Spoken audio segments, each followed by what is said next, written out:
Alright, let's move on to number 8. Let's check this out. Alright, what do we have here? We've got a triangle, and we have this side is parallel to this side. If you look in one of the sections on chapter 7, it talks about if this situation is true, if it now you can read the whole thing. I'm just going to show you how to do it. If these two are parallel to each other, these sides are proportional to each other. Alright? I know it says to find RT first, but I'm actually going to I guess we can do RT first. That's fine. Doesn't make any difference. Let's do RT. Now, one thing you have to be careful with this. You can't just look at 15 and 12 and say, oh, compare 15 to 12. They're proportional. This is the entire bottom, if you want to call it the bottom or the top, I guess, of the triangle. It's in a complete side of the triangle.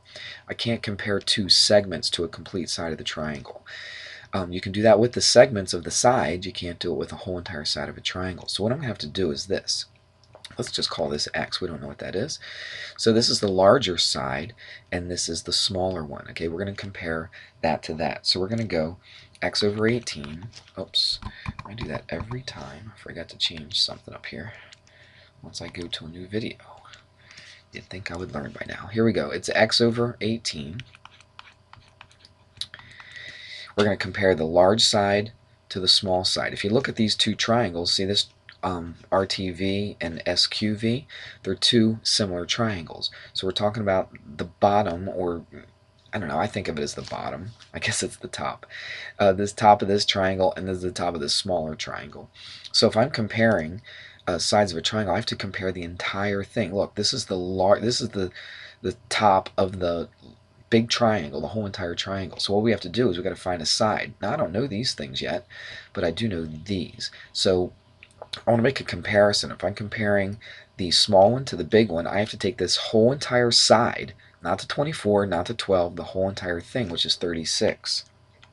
And I have to compare that to, now that's the whole big side, I have to compare it to the whole smaller side. It's not the 12, because the 12 is not an entire side of a triangle. It's the 24.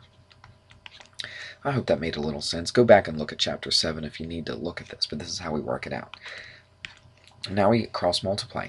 You know what would be easier if we did this? Watch. 12 goes into both of those 3 times, 2 times. This makes our math quite a bit easier. So it's 2x equals 18 times 3. Now instead of doing 18 times 3, I guess some people could do it in their head, but a lot easier. Watch. Divide this side by 2, divide this side by 2, and that goes 9 times. Now look at that. Very simple math. 9 times 3 is 27. So we said it was x, but RT actually is 27. So if I wanted to put an RT there, equals 27, I could do that. Alright, now let's solve for SV. SV is this side right here, so obviously I'm going to need to find what this x is equal to. So let's solve for x. Well, you know what? I was just looking at this. I was like, well, wait a minute. You don't have to know this x right here and stick it into here. You know what I can do? I don't even have to worry about this thing. I can just call this whole thing something. Let's just not call it x because we called it x up here. Let's just call that y. You could just do that because that's all you're trying to solve for. You're trying to solve for SV anyway. So why find this little one and put it in here and solve for this whole thing? I can just make this whole segment of this side, I can make that segment into its own variable. That's an idea, so let's give it a shot.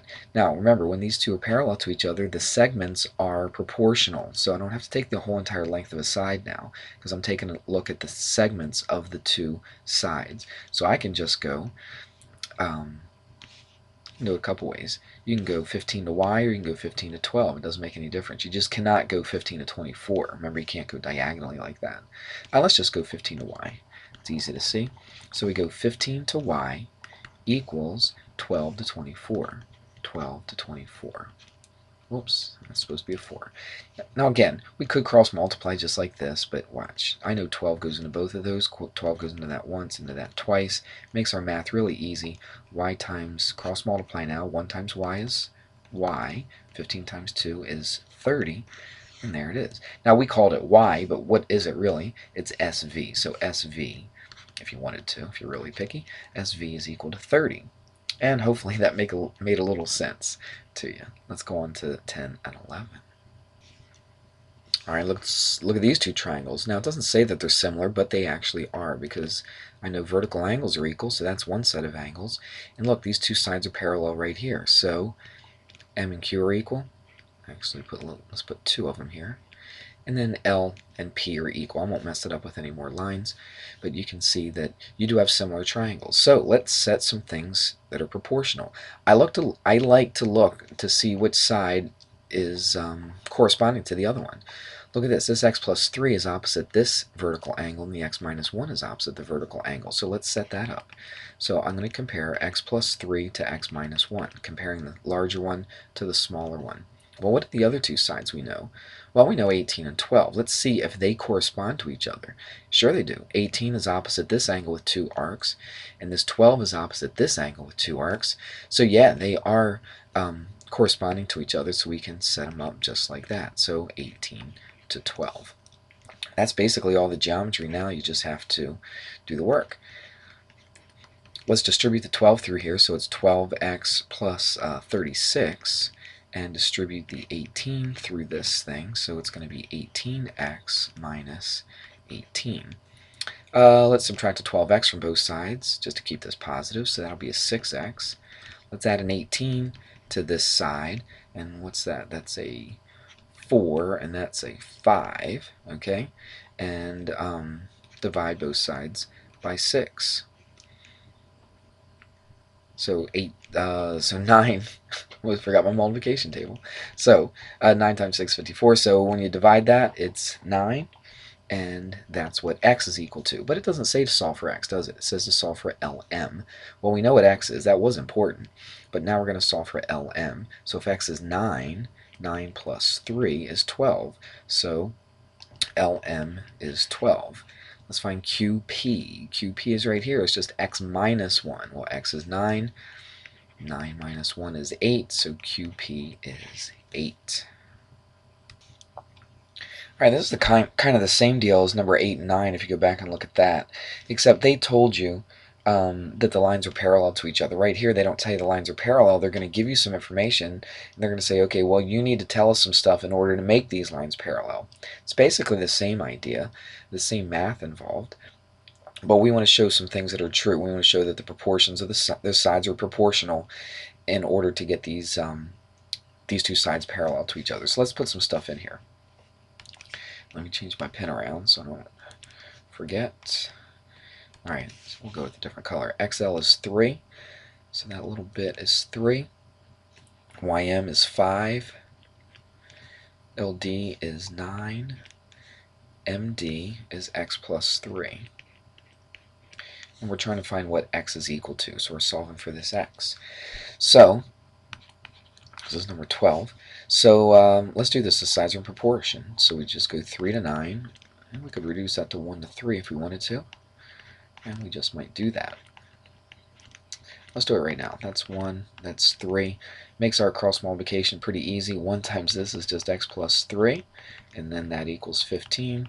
Subtract 3 from both sides, and x is 12. And yeah, that's what we're doing. We're solving for x. So that's,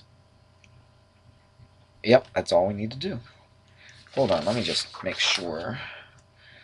Yep, that's it. Just making sure. So that's what x has to be in order for this to work. Alright, let's go to 13. This is not a whole lot different. Let's just put the stuff in like we did earlier. YM is 3, so make that a 3. LD is 3x plus 1, that's right there.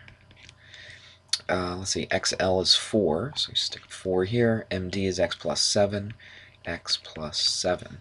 Again, the sides are proportional, so we can relate them in. We did go here to here, I believe, on that last problem. Let's just do it a little different. Let's go 4 to 3. Doesn't really make any difference. We can go 4 to 3, or we could have gone 4 to 3x plus 1. I'm going to go 4 to 3. Now, if I do it this way, then these two have to go 3x plus 1,